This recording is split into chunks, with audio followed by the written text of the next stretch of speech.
하나님은 왜 코로나 시대를 주셨을까?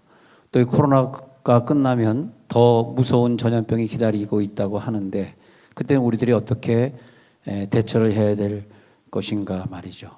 그래서 이 코로나 시대에는 하나님이 어떤 역사를 하시고 계셨는데 특히 복음이 잘 전달되지 않은 미전도 종족을 위해서 많은 선교단체들이 많은 그 INS를 제작하게 되었고 그래서 예기치 않던 많은 미전도 종족들이 돌아가게 된 그런 사건도 있었습니다.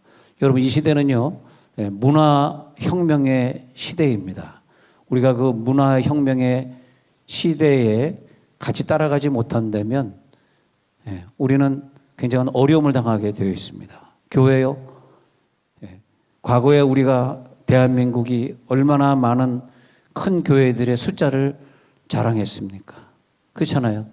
근데 부산이든 광주든 서울이든 큰 도시에든 큰 교회들은 대부분 특히 공무원들이 와서 또 지키는 바람에 더 그랬습니다마는 예배를 다 못 드렸습니다. 몰라요. 오늘은 좀 드리는지 모르겠습니다마는 다 못 드렸어요. 큰 교회 자랑하는 숫자를 자랑했던 교회들부터 예배를 막았습니다. 그래서 지금은 우리가 교회에 얼마나 모이느냐 자랑할 때가 아닙니다. 지금 우리가 빨리 이 시대에 적응을 해야 되는데 예를 들어서요. 세종이 어떤 그 연립주택을 운영하는 가정이 자꾸 사람들이 입주가 안 되고 나가고 새로운 사람 부르기가 상당히 어려워지는. 그래서 그 집에 들어가 봤더니 모든 게 좀 이렇게 좀 젊은 사람들이 들어오기엔 좀 안 맞는 문화더라고요. 인테리어라든지 이런. 근데 옆에는 늘 그 연립주택에 항상 사람들이 많이 있어서 왜 그런가 했더니 거기에는 이제 20대 젊은 부부가 운영을 하는데 이 SNS를 통해서 에어비앤비인가? 뭐라 그러죠? 그랬다가? 에어비앤비. 안 물어보겠습니다. 뭐 처음 듣는 것처럼 그렇게. 너무한다 그래도. 그래서 에어비앤비를 통해 가지고 인터넷으로 요즘 에어비앤비가 그 외국 기업이기 때문에 추적을 해 가지고 세금을 거둘 수가 없는 상황입니다. 그게. 그러다 보니까 에어비앤비를 통해서 돈을 많이 벌고 있는데 항상 매일 숙박하는 사람들이 매일 바뀔 수도 있고 어떤 사람 한 달, 두 달짜리도 있고 그러는데 그래가지고 수입 창출을 굉장히 많이 내고 있는 것을 제가 보면서 나도 기성세대지만은 20대를 좀 이해해야 되겠다. 왜 똑같은 물건인데 20대는 이런 기술을 가지고 SNS에 띄워가지고 그러니까 걔네들은 하루 종일 이걸 보면서 지금 누가 이게 5초, 10초 안에 대답을 해줘야 되는데 지금 뭐 방에 물이 안 나와요. 그럼 빨리 해줘야 되는데 이거 우리가 SNS 잘 못하면 이걸 대답을 해줄 수가 없잖아요. 그리고 또 어떤 집은 이렇게 했는데 중국 사람들을 욕하는 건 절대 아니고요. 중국 사람이라고까지는 얘기 안 하겠지만 어떤 나라 사람들이 지나가는데 병이통 위에 막 앉아가지고 일을 보고 그리고 한 번 지나가면 완전 그 룸을 갖다가 쓰레기장으로 만들어 버리기 때문에 너무너무 고민하는데 이 친구들은 딱 해와가지고 몇 마디 주고받다가 중국 사람은 아니고요. 그래가지고 어느 나라 사람이구나 이러면 그냥 아예 핑계를 대가지고 그 사람들 안 받고 하면서 얼마나 깨끗하게 방을 유지하는지. 그래서 우리가 이제 돈을 버는 시대도 어떻게 해야 벌어야 되겠냐 생각해야 될 것 아닙니까? 그런 것처럼 이제 문화혁명의 시대를 맞이해서 이제 교회들이 내 교회 숫자를 자랑하는 그런 교회보다는 하나님이 원하시는 뜻은 예수 믿지 않는 그 사람들, 그 나라 사람들을 위해서 우리들이 사역을 해야 되겠고요. 그 나라 사람들을 사역을 했고 그 다음에 그 지역에 먼저 유튜브라든지 다른 방송들이 먼저 들어갈 수 있도록 이 문화전쟁이 된 거죠. 문화전쟁. 그리고 이 문화전쟁에서 우리가 잠깐 한눈 팔게 되면은 우리는 교회 부흥도 막혀요. 왜 우리 교회는 부흥해야 되느냐? 많은 선교사를 돕는 교회이기 때문에 우리 교회가 부흥 안 되면 안 되는 입장에 있습니다. 그래서 교회도 부흥해야 되고 또 선교사님도 계속 파송하고 도와줘야 되고 예, 그렇게 된 거죠. 예. 그래서 이 시대에 우리는 어떻게 적응해 갈 것이냐, 나는 어떻게 복음을 저들에게 증거할 것이냐, 이런 숙제를 우리들이 빨리 풀어가야 되고요. 또 그래서 우리 교회가 24시간 유튜브 방송을 계획하고 있는 이유가 거기에 있습니다. 어느 나라에 어떤 민족이 들어오더라도 볼 수 있고, 또 24시간 유튜브 방송하게 되면 거기에 우리 교인들이 어떤 특정한 나라에 대해서 이제 기도 제목을 올리게 되면은 또 전 세계에서 사람들이 같이 모여서 그 유튜브 안에서 같이 그 나라의 그 어려운 일을 위해서 중보하며 기도하게 되는 그런 것들을 꿈꾸고 있습니다. 물론 제가 유튜브 24시간 방송 세계 선교 중보 기도를 하겠다 그럴 때 왜 이렇게 사람들이 저를 이해를 못하는 사람들이 많은지 모르겠어요. 근데 우리는 이 방법 아니고서는 이 시대에 살아날 수가 없어요. 여러분, 저를 이해 못하시는 분들 좀 양해하시고 잘 따라오시기 바랍니다. 이렇게 아니고서는요, 이제는 우리 교회도 이제는 안 됩니다. 이제 그 사람은 안 오겠다는데, 코로나에서 교회 안 오시겠다는데 어떡할 거예요? 예전에는 건강할 때 뭐 아무 일 없을 때는 안 온다고 야단을 쳤지만 지금 야단 칠 수 있는 게 아니잖아요. 오면 병 걸리니까 안 오겠다는데 당연하게 안 오시는 걸 오게 할 수는 없잖아요. 그럼 그분과 줌이라든지 뭐 이런 걸 통해서 계속 교통하고 SNS를 통해서 만나는 수밖에 없는 시대가 되지 않았습니까? 그래서 우리가 다 각자 그런 쪽으로 개발을 해야 되고, 여러분 식당을 하시든 어떤 사업을 하시든 20대 젊은 애들이 어떻게 배달 사업을 하고 어떻게 택배를 운영하고 이런 걸 잘 보시면서 우리 40, 50대 되신 우리 사업가들이 좀 손해를 보지 않았으면 좋겠다, 그런 생각이 듭니다. 자, 창세기 1장 2절에 보면은 이 세상은 혼돈하고 공허했습니다. 혼돈하고 공허했다는 것은 뭐냐 하면은 헷갈리는 거예요. 앞을 볼 수가 없는 거예요. 그리고 정리가 안 되는 거예요. 이게 지금 무슨 사건이야? 앞으로 어떻게 해야 돼? 이렇게 된 거예요. 그때 이제 빛이 이스라가 등장하게 되는 거죠. 빛이 나타나게 되는 거죠. 정리가 안 됐다라고 하는 것은 한마디로 하나님이 원하시는 그 목표로 가고 있지 못하다. 그럴 때 인생은 혼돈이 오는 거죠. 아픔이 있는 거죠.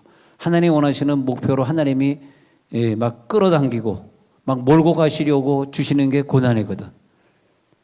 좀 이런 부분은 이해가 안 되시겠지만 하나님의 목표를 향해서 우리가 가야 되는데 그 가야 되는 길을 몰고 가는 것 중에 하나가 우리의 어려운 환경 만나는 거, 물질의 환경 만나는 거.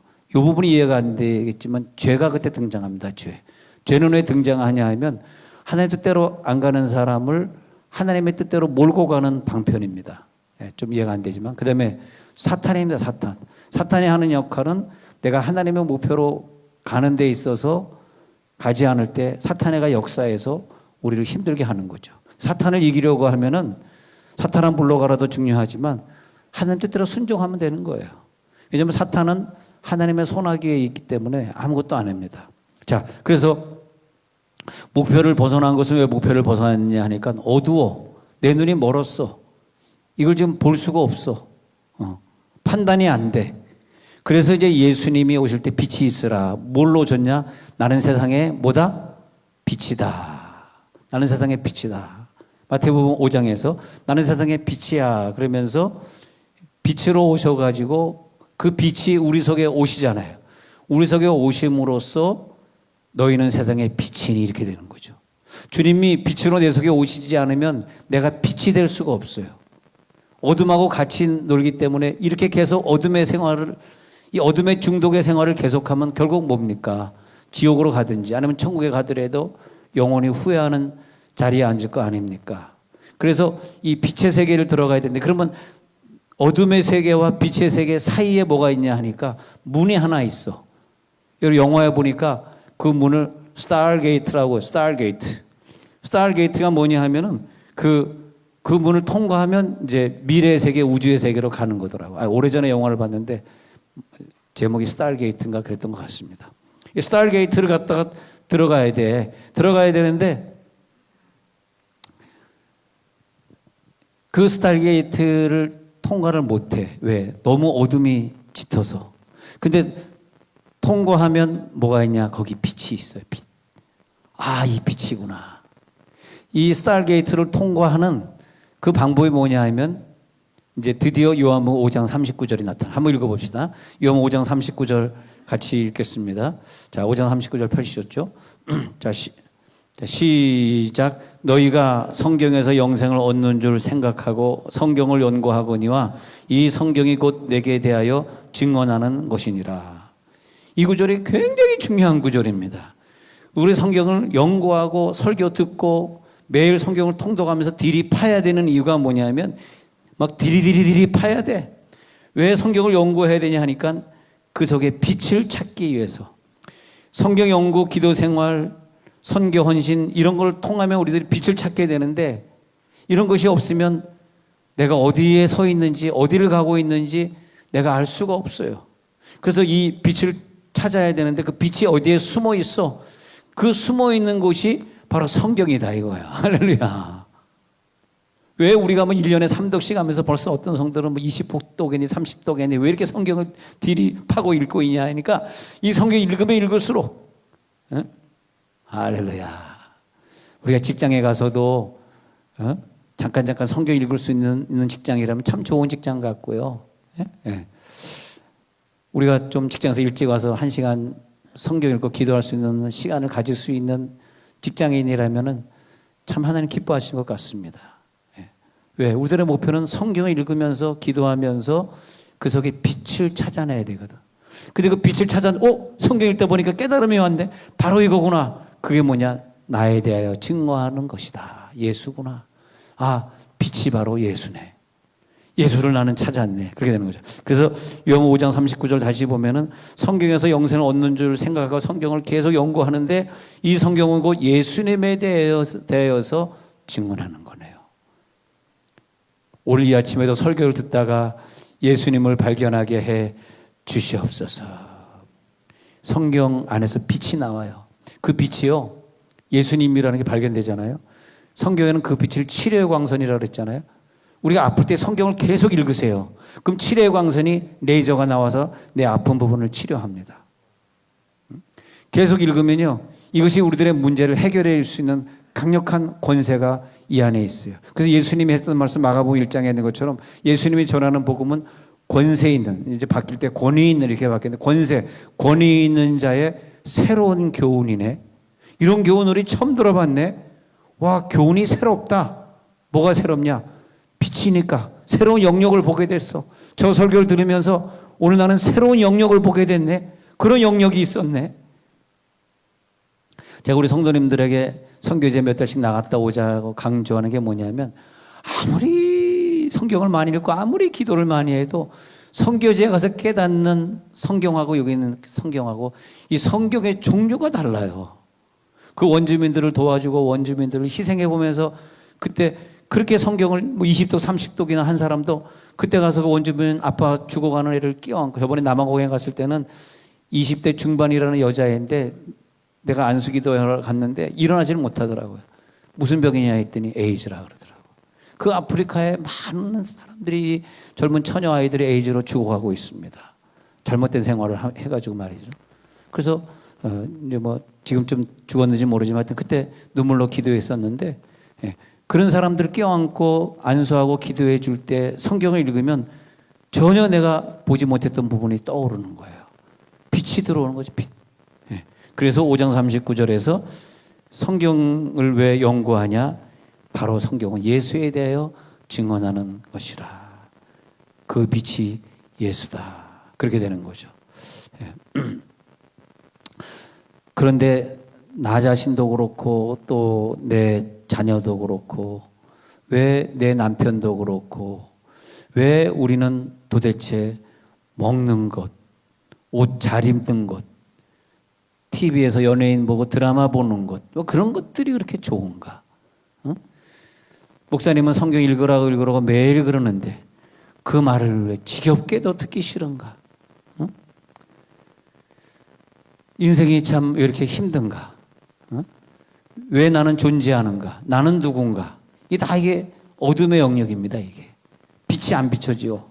빛이 안 비춰지니까 성경 읽고 싶지 않고, 근데 예수님이 오셔서 휘장을 찢듯이 휘장을 열어버리셨어요. 그 휘장이 뭐냐? 스타일게이트입니다. 스타일게이트. 하나님 앞에 나아가는 문이에요.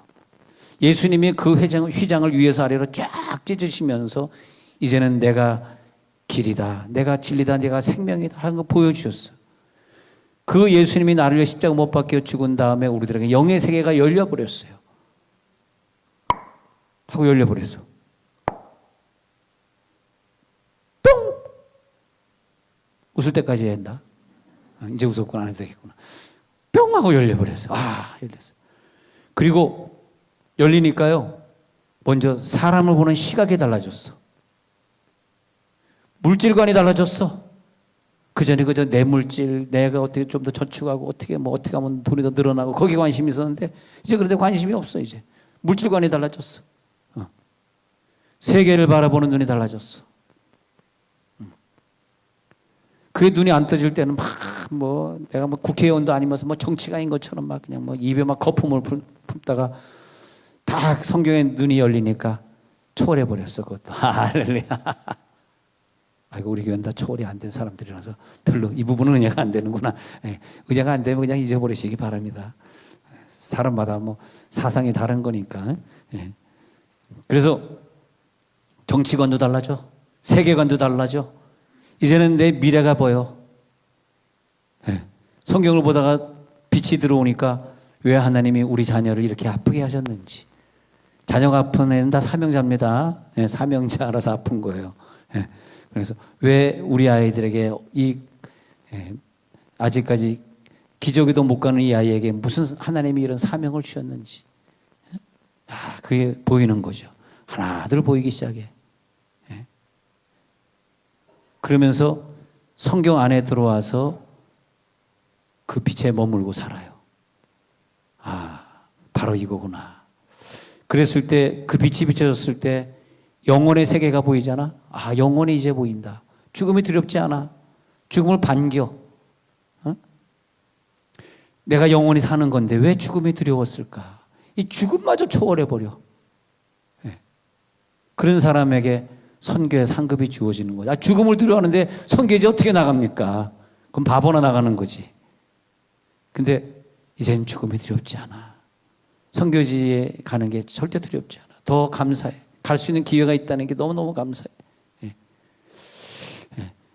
그래서 내 시각으로 세상을 보고 사람을 보고 물질관을 생각했을 때는 잘못된 판단이었어요.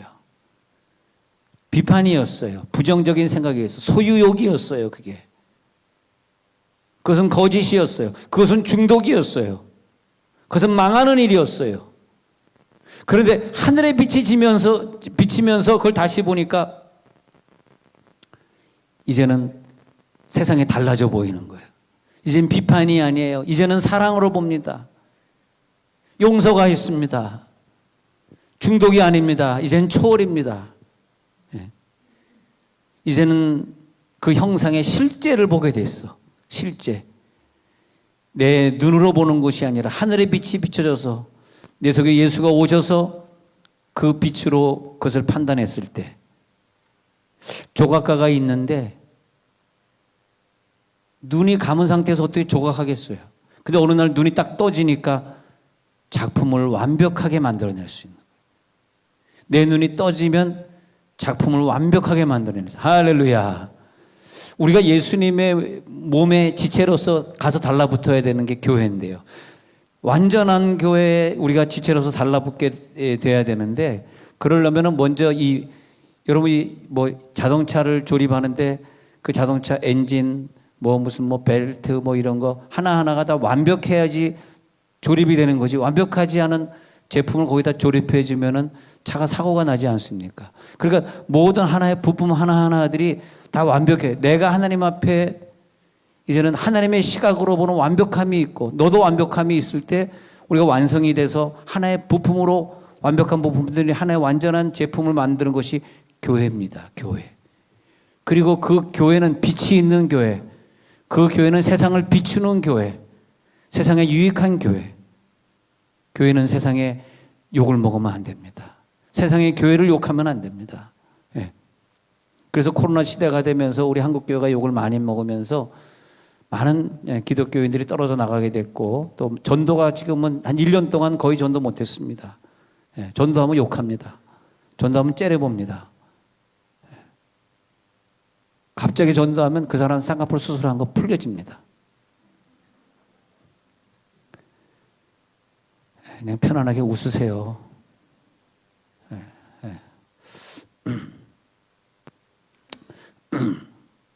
근데 성경 속에 그 빛이 있거든요. 그 빛이 나에게 비춰지니까 나를 변화시켜 주시고, 그 빛은 뭐냐? 나를 수정시켜 주시고, 나를 교정해 주시고, 완전한 부품으로 만들어서 예수의 몸된 교회에 착 달라붙어서 그 세종 온누리교회가 좀 더 세상 사람들이 좋아하고 기뻐하는 그런 교회가 될 수 있도록. 예? 아까도 우리 2부 예배 마치고 장로님들에게 저 육생활권의 충만교회 오늘부터 김태식 목사님 부임해서 하니까 갔다 오셔서 아마 가셨을 거예요. 그리고 갔다 오셨는 걸로 알고 있는데 우리가 뭘 좀 도와주면 좋을지. 그래서 우리가 2부 예배 마치고 3부 예배까지 딱 1시간 시간이 있으니까 가서 안내위원도 해주고, 또 3부 예배 참석 안 해도 되시는 분들은 그 교회 참석해서 헌금도 하고 오고. 얼마나 좋습니까? 바로 옆에 있는 교회가 부흥이 되는 걸 볼 때 우리의 마음이 기쁠 거 아니에요. 그게 보람이라는 거죠. 우리 인간은 보람을 먹고 사는 것이지 소유를 먹고 사는 게 아니거든요. 맞다고 생각하면 박수 한번 쳐봅시다. 맞습니다. 예. 이 박수 치는 분들이 맞다고 생각하시는 분들이야. 뭔가 보람이 있어야 돼. 예. 그래서 나를 교정시키는 빛이 들어오잖아요. 그 빛이 예수인데요. 예? 그래서 이제는 내가 누군지 알겠구나. 주님을 보게 되니까 내가 누군지 알겠구나. 그리고 그 성경을 보면서 기도를 하면서 그 빛이 내게 계속 비춰질 때 나를 끊임없이 변화시켜가고 수정시켜가는 그 사람을 가리켜서 의인이라 말합니다. 의인. 의인은 완벽할 수는 없어. 죽을 때까지 완벽할 수는 없어. 그렇지만은 어제보다 오늘은 나아야지. 그렇지 않습니까? 여기 계신 목자님들, 교사님들 참 사역하기 힘들어. 왜? 전화를 아예 안 받으시니까. 코로나 때 왜 안 나왔어요? 아예 안 받는 걸 어떻게 해? 문자도 답신도 없어. 답신도 없어. 그런데 그 빛이 비춰지니까 바로 그게 되더라고요. 딱 빛이 비춰지니까. 그것도 하나님이 알아서 하실 일. 하나님 저를 위해 기도만 하겠습니다. 그러니까 코로나 때 안녕하시죠. 거기까지만 하면 돼. 그 이상 안 나오면 죽인다든지 뭐 머리끄댕이 잡겠다든지 막 그거는 우리가 할 게 아니야. 그건 하나님이 하실 일이야. 목사님, 내 남편이 20년 교회를 따라다니는데 아직까지도 믿음이 성장하지 않고 아직까지도 어쩌고 20년이 돼도 아직까지 2살 반인 거 어떡합니까? 20년째 2살 반인데 아직까지 기저귀 갈아줘야지 어떡하겠어. 내가 키우는 아들, 딸이 20살이 됐는데 기저귀를 못 벗는다고 생각해 보세요. 너 20살짜리가 기저귀를 뭐 때리겠어? 야단치겠어? 그냥 내가 갈아주는 수밖에 없지. 내 아들인데 어떻게. 하나님의 아들, 하나님의 딸, 하나님이 알아서 기저귀 가시겠지. 우리는 그저 내가 할 일만 하면 되는 거죠. 할렐루야. 응? 하나님의 세계를 침범하지 말라. 우리 인간은 인간의 말만 해야지 인간이 하나님의 말을 하면 안 되는 거더라고. 하나님의 말. 그건 하나님이 하실 말이야. 넌 인간일 뿐이야. 넌 의인이잖아. 그래서 내 자신의 눈으로 나를 바라보는 것이 아니라 예수 그리스도의 눈으로 그 빛을 바라봐요. 끊임없이 나를 발전시켜 가려고 애를 써요. 그걸 의롭다. 완벽한 의인은 예수 외에는 없으니까. 의롭다. 의롭다는 뭐다? 그 빛으로 자기를 비춰보고 교정시켜가는 자다. 그런 사람들이 자꾸 많아져야 돼. 세상은. 남을 비판하고 욕하는 사람들이 많아지는 것이 아니라 자기를 바라볼 수 있는 자들이 많아져야 돼. 할렐루야. 그때 그 빛이 바로 앞으로 이 물질 세계, 내가 사업하는 거, 이 세계를 주관하는 창조의 능력의 빛이 되는 거예요. 이 빛이 없으면 내가 주관하곤, 여러분 직장에서도 그 빛이 있어야지, 나이 드신 분들이 어떻게 될지 모를 때 좀 젊은 사람들이 SNS 쪽에 들어가가지고 이걸 해결하는 거죠. 직장에 가면 그런 일들 많이 있지 않습니까? 그런 것처럼 이 빛이 비춰졌을 때 남들보다 좀 더 앞선 그런 일들을 아이디어하게 만들어 나가는 거죠. 그게 창조 능력이라는 거예요, 그게. 근데 그 창조 능력은 빛이 있어야만 되는 거예요. 오늘도 그 창조 능력이 나타날지어다. 예수의 빛이 비춰지는 거죠. 그래서 그 빛이 비춰지는데 오늘 성경에 나오는 이 두 사람 참 유명한 사람이에요. 하나님의 빛이 그들에게 비춰졌어. 성령이 그들의 역사했어. 그 사람 두 사람의 이름이 30절에 나오는 부살렐. 자, 출애굽기 35장 30절에 나오는 부살렐이고요. 그 다음에 34절에 나오는 오홀리압. 34절 오홀리압. 그래서 부살렐과 오홀리압은 누구냐 하면은 성령이 그들에게 역사했어. 31절을 보니까 한번 읽어볼까요? 35장 31절을 한번 펼쳐보시고 출애굽기입니다. 31절 시작. 하나님의 영을 그에게 충만하게 하여 지혜와 총명과 지식으로 여러 가지 일을 하게 하시되.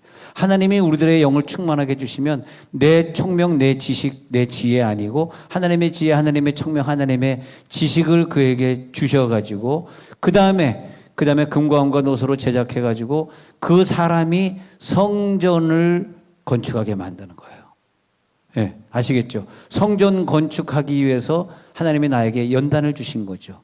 내가 그 연단 안 받았으면 내 돈을 내 돈으로 생각했을 거야. 근데 연단 받으니까 물질이 내 속에서 빠져나가기 시작해. 그게 뭐냐? 연단 통해서 내 눈을 뜨게 해준 거란 말이에요. 그 물질을 가지고 하나님이 교회를 짓는 거죠. 예, 성막을 그렇게 지었다는 거야. 그래서 33절에 보니까 33절 보석을 깎아 물리며 나무를 새기는 여러 가지 정교한 일을, 이 정교한 일이라고 하는 것은 신이 할 수 있는 일, 신이 하는 역할을 감당하게 하시고 이렇게 된 거예요. 어떻게 그 시대에 수천 년 전에 이렇게 정교하게 철과 금을 깎을 수 있었을까? 이해가 안 되잖아요. 그런 것들을 보면은 와, 하나님의 역사구나. 그 다음에 또 34절 한번 읽어볼까요? 34절, 34, 35 같이 읽어봅시다. 시작. 또 그와 단지파 아이사막의 아들 오홀리압을 감동시키사 가르치게 하시며 지혜로운 마음을 그들에게 충만하게 하사 여러 가지 일을 하게 하시되 조각하는 일과 세공하는 일과 청색자세 홍색실과 가는 배실로 수놓는 일을 짠 그의 여러 가지 일을 하게 하시고 정교한 일을 고안하게 하셨느니라. 정교한 일을 고안하게 하시는데 34절에 중요한 말이 나와요. 하나님의 성령의 감동이 임해가지고 34절에 뭘 했느냐 보니까 가르치게 하시며. 이게 참 중요합니다. 하나님이 원하는 것은 우리들에게 그 빛이 비춰져서 내가 정교하게 닦여진 다음에는 내가 이제는 과감하게 자식에게, 내 모곤에게, 내가 교사로서 내 학생들에게 이제는 가르칠 말이 있게 하면 돼. 가르치는 거. 가르치는 단계. 이게 무서운 겁니다, 여러분. 내가 지금 가르치는 단계에 가 있는가? 내 남편 보고 나 이렇게 믿으니까 나만큼 믿어. 이렇게 가르칠 수 있겠는가? 내 부인 보고 내가 가정에서 이렇게 열심히 살았고 열심히 예수 믿었으니까 우리 자녀도 그렇게 합시다. 이 길을 같이 따라오고 이렇게 할 수 있겠는가? 이게 가르침의 단계. 바울이 말한 것처럼 내가 예수를 본받은 것 같이 너희는 나를 본받으라. 이 가르침의 단계. 참 이상하더라고요. 저는 설교를 이렇게 듣는데 어떤 설교가 우리 잘 모르는 분인데 유튜브에 설교를 듣는데 설교가 굉장히 은혜로워요. 아니 이분 설교 왜 이렇게 그냥 똑같은 말인데 그 한마디 한마디가 막 바울처럼 말이지 옆에서 볼 때는 약하고 힘이 없어 보이지만 그 메시지는 중하고 강하고 힘이 있다 그랬잖아요. 어떻게 바울이 힘이 없는데 그 입에서 나오는 말은 막 성령이 강하게 역사할까? 이게 이제 숙제더라고요. 그래서 내가 유튜브 오는 분 설교를 듣다가 아니 이분 설교가 난 모르는 사람인데 그 어떤 분은 설교는 좀 죄송하지만 할렐루야 할렐루야 아멘 아멘 할렐루야 할렐루야 뭐 그런 거 있잖아. 말은 하는데 전혀 그냥 입술에서 맴돌면서 은혜가 안 되는 거예요. 할렐루야, 할렐루야, 헌금 내시기 바랍니다. 막 그런 경우 있지 않습니까? 잘 이해가 안 됐어요? 다시 한번. 네. 할렐루야, 할렐루야, 믿음에 아멘 하신 문장거 100만 원, 200만 원 손들어. 그런 경우 있지 않습니까? 이래도 안 웃어? 언제 웃으려고 웃어? 이제 기다리는 거예요. 근데 어떤 분은 문장거 100만 원, 200만 원 안 하는데도 불구하고 그냥 너무 은혜가 돼요. 그래서 내가 그분의 이력을 찾아봤어요. 바로 그거네. 선교하다 들어온 사람이네. 근데 진리를 깨달은 게 선교하다 들어왔기 때문에 메시지가 힘이 있는 거예요. 자기에게 그런 경험이 있고 고생의 세월이 있잖아. 그게 있어야 돼. 그게 가르침의 단계라는 거예요. 가르침의 단계. 이제는 가르칠 수 있어. 설교 아무나 할 수 있지. 설교 하라면 못할 사람 누가 있습니까? 구역장 하라고 못할 사람 누가 있어. 시키면 다 하는 거지. 근데 누가 목자로서 가르침의 단계에 올라갔느냐? 세종원누리교회 목자님들은 기본이 캄보디아 1년 갔다 온 사람들이야. 아니면 아멘은 없을 줄 미리 알고 있었습니다. 그래, 다 직장에 한 1년씩 쉬고 캄보디아 갔다 와서 그런지 그 목원들을 사랑하고 그 목원들에게 밥 사주고 그 목원들을 위해 매일 새벽에 나와서 기도하는 게 이게 장난이 아니네. 가르침의 단계에 올라갔구나. 가르침의 단계. 이게 부살렐이 히브리어는 빼잘렐이라 그러는데 이 부살렐과 오홀리압 가르침의 단계에 올라간 그 사람들을 통해서 정교한 일을 하게 하시고 내 속에 있는 많은 욕구들이나 재능들을 어떻게 조합을 해서 어떻게 완벽하게 이 합체를 만들어서 하나님 앞에 쓸모있게 드릴 것인가. 이게 지혜가 떠올라야 되거든. 근데 그런 지혜가 없으니까 고작 해봐야 자기나 자기 자식이 먹고 사는 거 안에서 장면이 끝나고 마는 거 그런 거 보면 참 안타까운 것 같아. 빛이 안 비춰져서 평생 가봐야.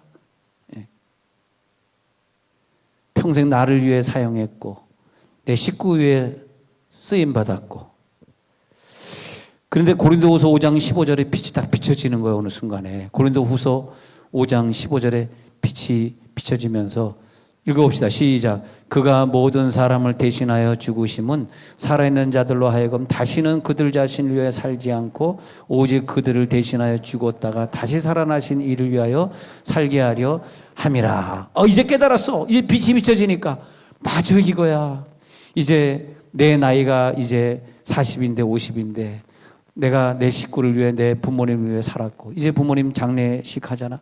이제 부모님 졸업해야지. 이제 나는 무엇을 위해 살아야 돼 하면서 이제 다시 나를 위해 죽으신 그분을 위해 죽었다가 다시 살아나신 자를 위하여 살게 하신 것이라고 15절에 말했잖아요. 16절에 보니까 그래서 빛이 비춰지니까 이제 어떻게 사 16절 시작.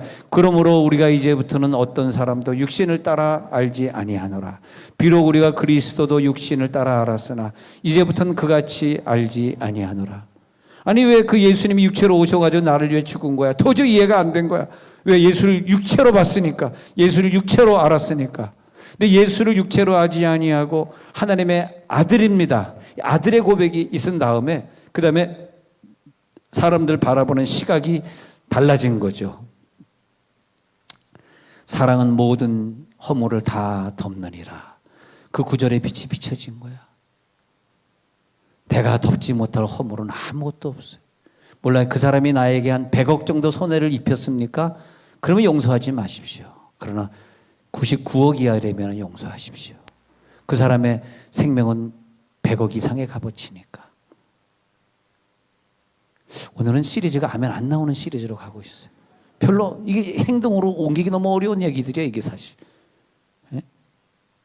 아니 땡겨준 예산 가지고 몇 천만 원 가지고 치고받고 싸고 연락 안 할 만한 그런 신우의 관계 그런 것밖에 안 됐습니까?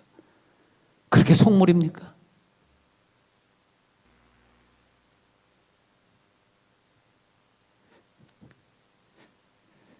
그래서 이제는 시각이 달라지는 거예요.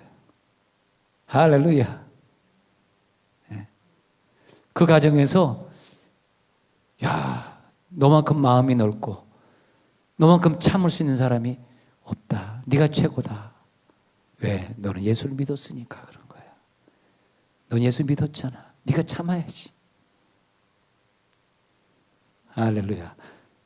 뭐 결혼했는데 저번에 오늘 결혼식 보니까 이런 일이 있었습니다. 여러분 너무 긴장하신 것 같아서 좀 풀어드려야 될 것 같은데 결혼식장에서 그 며느리가 시어머니들 분에게 어머니 결혼하기 전까지 저를 너무너무 속을 썩으셨는데 오늘 결혼식이니까 앞으로 그 빚을 제대로 제가 갚아드릴 테니까 좀 기다리십시오. 결혼 반대하고 나를 못 살게 굴었던 거 이제 오늘 드디어 결혼식이네요. 드디어 내가 갚겠습니다. 와, 그랬습니다. 그리고 이제 결혼식을 시작하려고 그러는데 시어머니 될 사람이 버떡 일어나더니 이 결혼식 무효입니다. 해가지고 파기해버렸습니다. 결혼식 얘기 나오니까 잠이 좀 깨시는 것 같은 분위기. 네. 자, 그래서 16절 다시 고린도후서 5장 16절. 그러므로 이제부터는 사람을 육체로 보지 않아요. 예수도 육체로 보지 않아요. 그게 뭐냐? 17절이죠. 17절 다 같이 아는 구절. 고린도후서 5장 17절 시작. 그런즉 누구든지 그리스도 안에 있으면 새로운 피조물이라 이전 것은 지나갔으니 보라 새 것이 되었도다. 이제는 새 것이 되었도다. 여러분 2살, 3살짜리 키울 때 걔가 똥을 쌌어. 그 똥 냄새가 납니까? 얼마나 향기로운지 몰라요. 똥 냄새가 그렇게 좋아. 야, 건강하구나. 네가 오늘 똥 싼 거 보니까 참 너 소화 잘 시켰구나. 심지어 어떤 엄마는 맛을 보면서 야, 정말 건강한 똥이구나. 심지어 어떤 것은 또 먹어 또. 그런데 그렇게 귀해. 똥도 귀하고 오줌도 귀하고 토한 것도 귀하고. 왜? 사랑하니까 그렇게 귀해. 걷지 못한다고 야단쳐 본 적 없고요. 먹지 못한다고 때려본 적 없습니다. 내 모근이 그렇게 귀해. 지금 코로나 걸려서 6, 7개월 안 보이는데도 그래도 귀해. 언젠가 세월이 지나면 또 건강해질 날이 있겠지. 나이가 들 날이 있겠지. 그저 우리들에게 필요한 건 사랑이더라고. 사랑. 잔소리가 아니라 사랑이더라고. 내 잔소리에 가지고 변화된 사람 있으면 나와보라 그래. 아무도 안 변화됩니다. 저한테 잔소리해 보십시오. 변화되겠습니다. 네. 자, 이 얘기가 나로 들어오니까 좀 약해지네. 네. 근데, 네.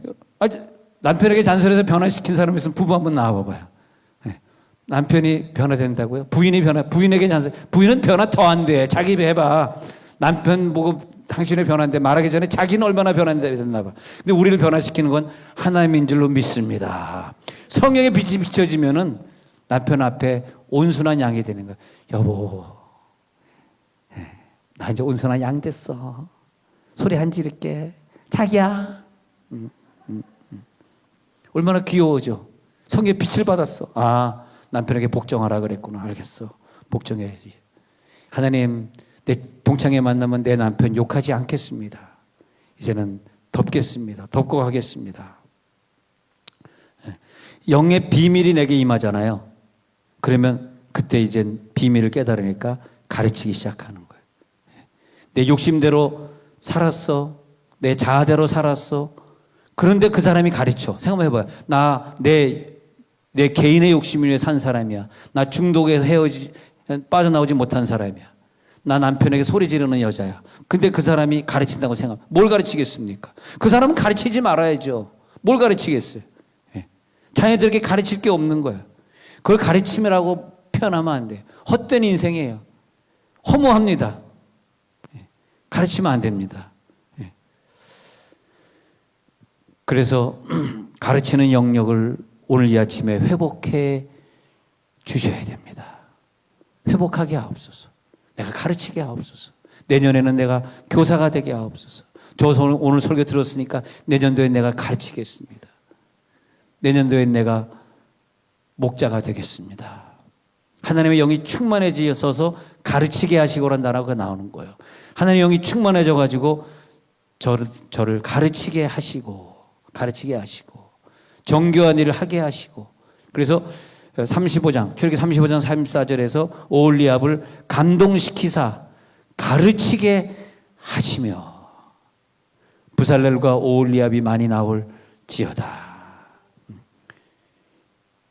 그가 가르치는 거 보니까 이웃을 위해 어떻게 살아야 되는가, 세상이 이렇게 어려울 때 우리는 어떻게 처신해야 되는가, 어떻게 영의 세계를 우리들이 계속 추구하며 은혜를 받아가야 되는가, 코로나 시대에 내가 어떻게 믿어야 되는가 가르쳐야 돼. 그래서 마태복음 28장 20절 잘하는 구절입니다. 내가 너에게 분부한 모든 것을 가르쳐 지키게 하라. 내가 근데 그 사람은 왜 가르쳐 지키게 하지 못할까요? 예수님이 그에게 분부한 게 없는 거야. 분부한 게 없으니까, 예수님에게 가르침 받은 게 없으니까 남을 가르칠 게 없는 거야. 성경을 읽고 설교를 듣다 보면은 하나님이 우리들에게 뭔가 가르쳐 주시는 거야. 오늘 가르침을 받을지어다. 그 가르침을 잘 받는 사람은 바울이 얘기한 거예요. 내가 너희를 지금 가르치는데 내가 가르치는 것이 인간의 말로 들리지 않고 하나님의 말로 들리길 바라노라. 할렐루야. 그러면 확 성장하는 거예요. 그리고 가르침을, 분부한 것을 가르침을 받는 자들이 교회를 이루게 되면요, 그 교회는 선교하는 교회가, 전도하는 교회가 될 수밖에 없습니다요. 여러분이 하나님의 입장이라고 생각 한번 해봐요. 하나님의 가르침을 받은 사람들이 모이는 교회가 전도도 안 하고 선교도 안 한다? 그런 교회가 이 땅에 무슨 필요가 있습니까? 그게 코로나 아닙니까? 코로나는 교회를 해체해버렸습니다. 지금 다시 그 교회에 사람들이 몰려갈지는 나는 모르겠어요. 이미 교회는 해체됐습니다. 다시 모으려니까 너무 힘들대. 안 온대 이제. 왜 해체됐을까요? 하나님의 가르침이 있어야 돼. 그게 뭐냐? 땅끝까지 이르러 내 증인이 되어달라. 오직 성령이 너에게 임하시면 너희는 땅끝까지 이르러 복음을 증거하는 증인이 되리라. 주님의 가르침을 받는 자들이 모여 있어. 그래서 골로새 1장 28절 같이 한번 읽어봅시다. 자, 시작. 우리가 그를 전파하여 각 사람을 권하고 모든 지혜로 각 사람을 가르침은 각 사람을 그리스도 예수 안에서 완전한 자로 세우려 함이니. 우리가 하나님의 가르침으로 가르쳐야 돼. 그러면 한 사람 한 사람이 뭐가 되냐? 완전한 자로 세워져. 얼마나 재밌습니까? 예수 믿는 게. 난 목회자로 평생 살았지만 목회보다 재밌는 게 없는 것 같아. 한 사람 한 사람 바로 세워가지고 가르침을 줘가지고 결국 그걸 선교의 일꾼으로 마지막에 만들어내거든. 그러니까 하나님 얼마나 기뻐하시겠어요. 그러니까 제가 4개 교회를 개척했다 그러잖아요. 저는 개척할 때마다 교회가 부흥했어. 왜? 하나님의 가르침으로 선교의 일꾼을 만드니까 하나님이 그런 교회를 좋아할 수밖에. 그런 교회로 계속 모여드는 거예요. 계속 모여들어서 성도들에게 내가 더 이상 우리 교회로 안 모이지 마십시오. 안 모이지 말라. 어려웠구나. 그런 말 좀 어려운 말이 많은 것 같아요. 자, 이제 결론으로 우리들이 가야 되는 것 아닙니까? 이제는 서로를 위해서 살고 서로를 사랑하고 원주민을 사랑하는 마음이 생기고, 그러면서 내 자신을 점점점 포기해가. 이 물질 하나님 어디에 썼으면 좋겠습니까? 내 젊음, 내 건강 어디에 썼으면 좋겠습니까? 성령이 오시면 깨닫게 하시. 성령이 안 오시면 생각나게 하시리라, 깨닫게 하시리라, 이게 안 돼요. 성령이 안 오시면 절대 못 깨달아. 성령이 오시면 내 물질관이 달라져. 내 인생관이 달라져. 그가 직접 가르치시리라. 내 속에 오서 나를 가르쳐줘. 왜 우리가 해외 교회들을 많이 줘야 되는지, 그리고 거기에서 수많은 원주민들을, 아니 몰라요, 그 건물 하나 져서 한 명만 전도해도 한 명을 수억 원에 못 바꾸겠습니까? 수억 원 값어치가 없습니까? 그래서 서로를 위하게 되고 서로를 위해 살게 되고 서로를 위해 기도하게 되고 결국은 목사님 교사가 될 수밖에 없는 거군요. 결국은 내가 교사입니다. 내가 교사입니다. 내가 아이들을 가르치게 하소서. 내가 목자가 되게 하소서. 그렇게 되는 거죠. 완전한 부품으로 예수님의 몸을 이뤄가겠습니다.